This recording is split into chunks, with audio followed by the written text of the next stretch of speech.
आज प्रदेश मंत्रिमंडल की बैठक हुई और मंत्रिमंडल की बैठक में कई महत्वपूर्ण फैसले यहां पर हुए हैं। उन फैसलों में क्या क्या खास रहा है उसकी जानकारी हम आपसे साझा करेंगे। इसके अलावा आज मुख्यमंत्री जयराम ठाकुर ने प्रेस वार्ता की और उन्होंने कई बातें वहां पर कई विपक्ष को लेकर उन्होंने कुछ बातें कही हैं। साथ ही प्रधानमंत्री का आभार भी उन्होंने जताया। इसके अलावा एनटीटी भर्ती कर्मचारियों के एरियर के मुद्दे को लेकर भी उन्होंने जो है वो अपनी बात यहाँ पर रखी। तो एक स्थिति जो है वो हल्के स्तर पर जो है वो अभी साफ होती नजर यहाँ पर आ रही है कि एरियर पर आगे क्या होगा, तो इसकी चर्चा हम आपके साथ करेंगे। इसके अलावा कांग्रेस पार्टी ने आज 10 वायदे जो है वो गारंटी के साथ प्रदेश की जनता से किए हैं कि सत्ता में आने के बाद वो क्या कुछ करेंगे, उसकी चर्चा हम आपसे करेंगे। शिक्षा विभाग में कुछ प्रमोशनें हुई है, वन विभाग में कुछ प्रमोशन हुई है, किस किस कैटेगरी में वो प्रमोशन हुई है उसकी चर्चा करेंगे। और इसके अलावा शिक्षा विभाग में जो टीजीटी जो बने हैं उनकी बात आपसे करेंगे। पंचायत चौकीदारों का आज एक बड़ा दल मुख्यमंत्री से मिलने आया और सीएम के साथ उन्होंने अपनी बातचीत की और उस पर क्या कुछ खास रहा है वो चर्चा करेंगे। और सबसे बड़ी खबर हिमाचल प्रदेश के पेंशनरों को लेकर है कि पेंशनरों को आज सरकार से कई सालों के बाद जो है वो बड़ी सौगात मिली है। तो क्या सौगातें हैं हिमाचल के सेवानिवृत्त कर्मचारियों की, वो बात करेंगे। मुख्यमंत्री जयराम ठाकुर दिल्ली जा रहे हैं, उन्हें दिल्ली बुलाया गया है, आखिर क्या माजरा है इसको लेकर भी हम बात रखेंगे। तो शुरुआत हम इस बुलेटिन की करते हैं हिमाचल प्रदेश में वन विभाग और शिक्षा विभाग में जो प्रमोशनें हुई हैं। आज फॉरेस्ट डिपार्टमेंट में 52 डिप्टी रेंजर जो है वो रेंज ऑफिसर बना दिए गए। काफ़ी समय से इनका मामला अटका हुआ था, डीपीसी जो है वो इनकी होनी थी, वो अब क्लियर हो चुकी है और इसके बाद जो है वो 52 डिप्टी रेंजर्स को रेंज ऑफिसर बना दिया गया है। तो जहां जहां पर भी रेंज ऑफिसर्स के खाली पद पड़े हैं वहां पर जो इनकी तैनाती के आदेश जारी कर दिए गए हैं। तो प्रमोशन के साथ ही तैनाती के आदेश इनके हो गए हैं। 10 दिन के भीतर इन्हें ज्वाइनिंग देने के लिए कहा गया है। तो प्रदेश के लगभग सभी स्थानों पर जहां जहां रिक्त पद थे रेंज ऑफिसर्स के वो अब भर दिए जाएंगे। वहीं शिक्षा महकमे में 845 टीजीटी जो है वो आज प्रवक्ता जो है वो बना दिए गए। काफ़ी लंबे समय से ये भी इस मामले को लेकर भी जद्दोजहद चल रही थी, लेकिन आज जो है वो शिक्षा विभाग की तरफ से आदेश जारी हो गए। तो 845 टीजीटी को जो है वो इस तरह का तोहफा आज दिया गया है। तो शिक्षा विभाग ने आदेश जारी कर दिए हैं। सबसे ज़्यादा अंग्रेजी विषय में जो है वो 130 प्रवक्ता जो है बनाए गए हैं। इसके अलावा हिंदी विषय में 99 प्रवक्ता बने हैं, हिस्ट्री में 104 प्रवक्ता बने हैं, राजनीतिक शास्त्र में 115 की जो है वो लिस्ट जारी की गई है, अर्थशास्त्र में 69 लोगों की लिस्ट जारी हुई है, मैथमेटिक्स के 58 प्रवक्ता बनाए गए हैं, फिजिक्स के 71 नाम उसमें शामिल किए गए हैं, वहीं केमिस्ट्री के 62 नाम हैं और बायोलॉजी के 47 जो है वो प्रवक्ता बनाए गए हैं। कॉमर्स में 53 के नाम सामने आए हैं। वहीं संस्कृत की बात करें तो 11 प्रवक्ता इसमें बनाए गए हैं, जियोग्राफी के 10 प्रवक्ता बनाए गए हैं और साइकोलॉजी के भी 6 प्रवक्ता जो है यहाँ पर बना दिए गए। तो टीजीटी को जो है वो प्रवक्ता के पदों पर पदोन्नत किया गया। तो लंबे समय बाद ये तोहफा इन कर्मचारियों को आज यहाँ पर शिक्षा विभाग ने दिया है। आज मुख्यमंत्री जयराम ठाकुर शिमला में थे क्योंकि दोपहर बाद आज कैबिनेट की बैठक यहाँ पर हुई है और अभी अभी वो बैठक खत्म हुई है। इससे पहले शुरुआत में सुबह के समय जो है वो पेंशनर्स की जेसीसी भी हुई। उससे पूर्व सचिवालय में जो है आज मुख्यमंत्री से मिलने पंचायत चौकीदार पहुंचे थे, क्योंकि पंचायत चौकीदारों को जो है वो सरकार ने जो उनसे वायदा किया था उसको उन्होंने पूरा किया और उसका आभार जताने के लिए यहाँ पर पंचायत चौकीदार आज बाकायदा पहुंचे थे। ढोल नगाड़ों के साथ राज्य सचिवालय का माहौल जो है वो गुंजायमान यहाँ पर रहा। इनका 12 साल वालों को जो है वो दैनिक वेतन भोगी इनको बनाया गया है और उसी का आभार जताने के लिए ये यहाँ पर कर्मचारी पहुंचे थे। तो सचिवालय में जयराम ठाकुर ने इन्हें संबोधित भी वहां पर किया। उन्होंने कहा कि चौकीदारों के मानदेय में सम्मानजनक वृद्धि जो है वो राज्य सरकार ने की है।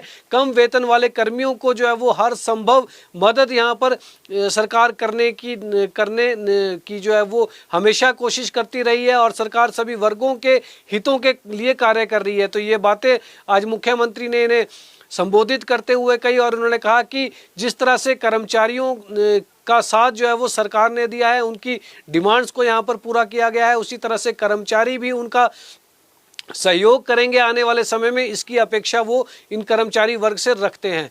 हिमाचल प्रदेश के लिए खुशखबरी है कि 3 पुरस्कार जो है वो हिमाचल प्रदेश को अक्षय ऊर्जा के क्षेत्र में मिले हैं। तो अक्षय ऊर्जा में कुंभा इनका नाम है।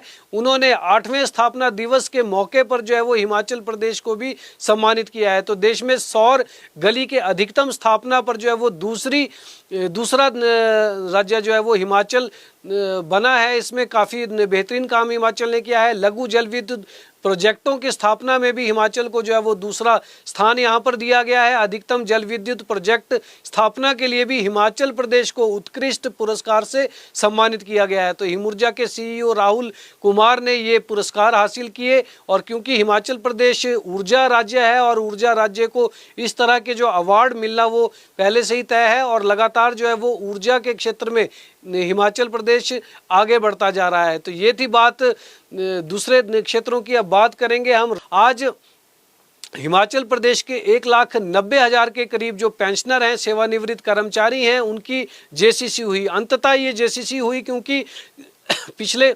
4-4.5 साल से जो है वो कोई भी बैठक इनकी नहीं हो सकी थी। तो ज्वाइंट कंसल्टेटिव जो कमेटी है जेसीसी, उसकी डिमांड ये लोग सेवानिवृत्त कर्मचारी कर रहे थे।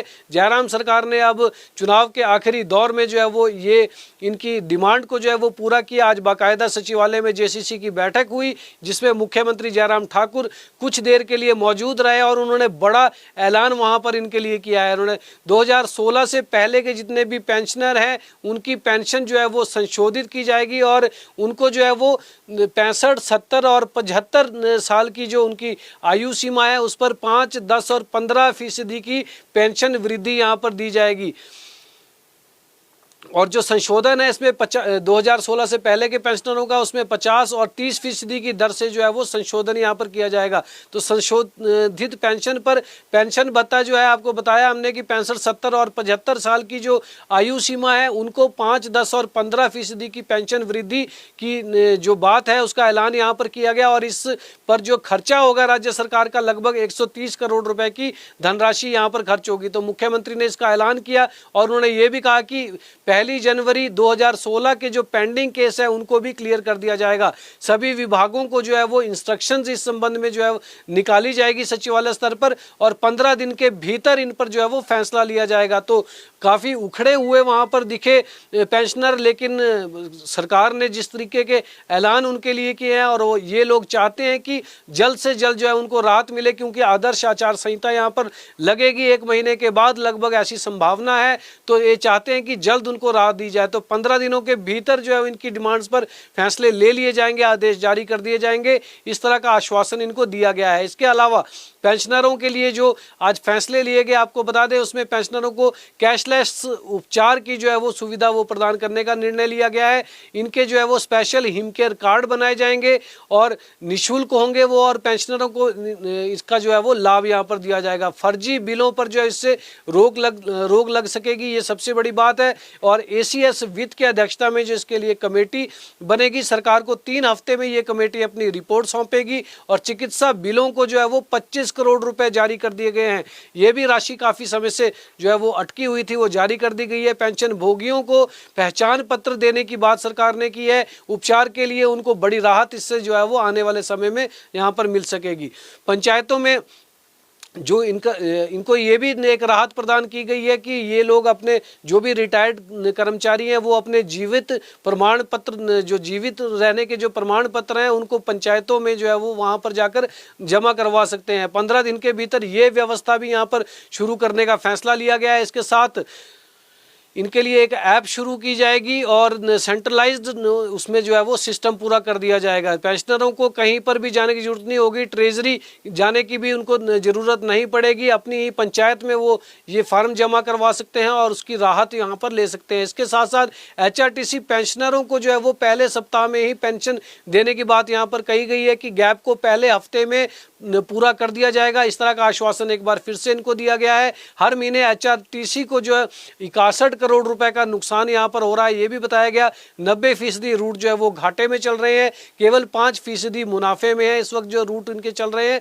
और रोजाना 2 करोड़ इनकम इनकी होती है और 4.5 करोड़ का खर्चा इनका होता है। तो ऐसे में पेंशनरों को भी इन्होंने राहत देनी है, तो ये चीज़ कही गई है कि उनको हर महीने की जो पहला सप्ताह है उसमें इनकी पेंशन रिलीज कर दी जाएगी। तो एक बार फिर से ये आश्वासन इनको दिया गया है। वहीं जो राज्य सरकार के अलग अलग निगम और बोर्ड हैं वहाँ पर पेंशनरों की जितनी भी समस्याएं हैं उनके समाधान के लिए भी निर्देश जारी कर दिए गए हैं। तो जेसीसी में केवल सरकारी कर्मचारियों का मामला वहाँ पर नहीं उठा, बल्कि जेसीसी में जो है वो बोर्ड और कॉरपोरेशंस की जो बीओडी के निर्णय हैं, बीओडी के जो मामले हैं उनको लेकर भी वहाँ पर चर्चा की गई, और उनको भी कहा गया कि उनके बोर्ड और निगम जो हैं वो अपनी निदेशक मंडल की बैठकों में फैसले लेंगे, सरकार की तरफ से उनको डायरेक्शंस यहाँ पर जाएंगी। जिला मुख्यालयों में पेंशनरों के लिए भवन बनाए जाएंगे, इसका भी ऐलान यहाँ पर किया गया है। इसके लिए सभी उपायुक्तों को जो है वो चिट्ठी जारी की जाएगी। जमीन देखने के लिए और उसका एस्टिमेट जो है वो वित्त विभाग को भेजने के लिए निर्देश यहाँ पर मुख्य सचिव की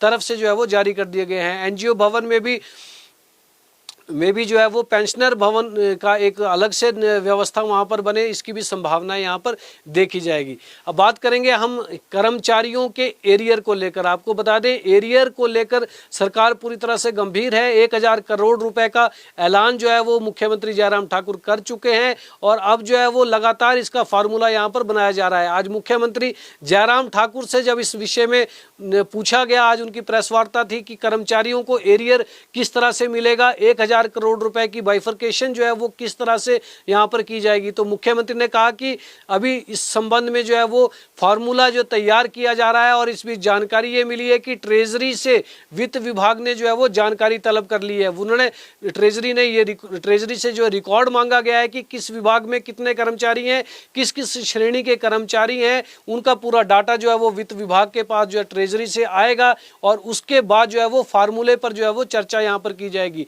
तो मुख्यमंत्री जयराम ठाकुर ने बोला कि उसी ट्रेजरी की जो वित्त विभाग के पास जो भी आंकलन आएगा उसकी पूरी रिपोर्ट के आधार पर यहाँ पर फार्मूला बनाया जाएगा, और 1000 करोड़ का जो फार्मूला बनाने के लिए जो है वो कह दिया गया है कि किस तरह का उसका आवंटन किया जाएगा। इस तरह के निर्देश दे दिए गए हैं। तो जल्दी ही उन्होंने यकीन दिलाया कि एरियर जो है वो कर्मचारियों को दे दिया जाएगा, और उन्होंने कहा कि जिसको जो मिलेगा वो अच्छा ही होगा। तो इस तरह का आश्वासन मुख्यमंत्री की तरफ से मिला है, और उन्होंने कहा है कि कर्मचारियों की मदद करने की मंशा है सरकार की, और सरकार भी चाहती है कि कर्मचारी जो है वो सरकार की मदद करें। तो दोनों तरफ से ताली बजती है। इस तरह की जो बात आज मुख्यमंत्री जयराम ठाकुर ने कही है, और उम्मीद जताई है कि एरियर की भी जल्दी ही जो है वो धनराशि, एरियर का जो पैसा है वो भी जल्दी ही मिल जाएगा। और इसके साथ उम्मीद है कि कर्मचारियों को सरकार जो है वो महंगाई भत्ते की किस्त भी यहाँ पर जल्द जारी कर देगी। अब ये किस्त कितनी होगी इसको ये जो है वो आने वाला समय बताएगा।